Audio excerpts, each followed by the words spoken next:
Hey guys, it's Jared, and this is my quick review for the Mutant and the Splice. Today we're going to be comparing a couple of different discs. This is my ring of gators that I'm throwing here on hole 1 shorts out at Winstrom Park. This hole is 278 feet and definitely favors that forehand left to right motion. This shot shape definitely favors the Mutant, with it being an overstable mid-range that you can forehand hard and trust the fade.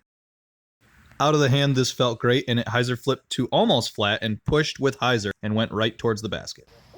Skip ahead to hole 4, and we have an overstable shot where I'm flexing my ring of gators to the right and trusting the fade back to the left.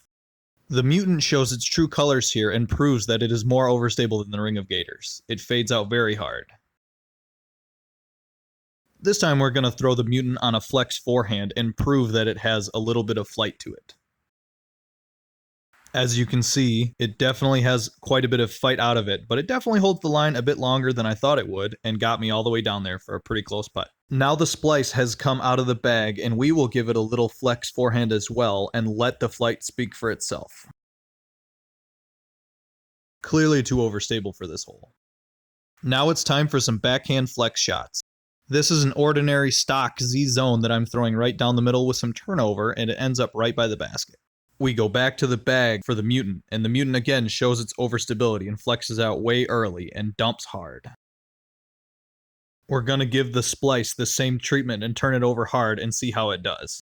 Even though it flexes a little bit better than the Mutant, it definitely skips off to the left and has quite a bit of fade. Here we're going to test them both on a hyzer forehand. This hole calls for a backhand turnover putter or a high spike forehand, and after coming out early, the Splice definitely hyzers off too much. So overstable.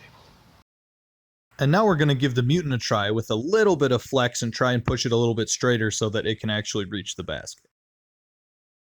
And after giving it a good solid rip, it gets all the way up there and is parked for a birdie. We skip ahead to hole 15, which calls for a low tunnel straight shot with a little bit of skip at the end. The Splice proves that it can fly with some power and definitely skips at the end. It gave me this nice little 25-footer, and let's see how it plays out.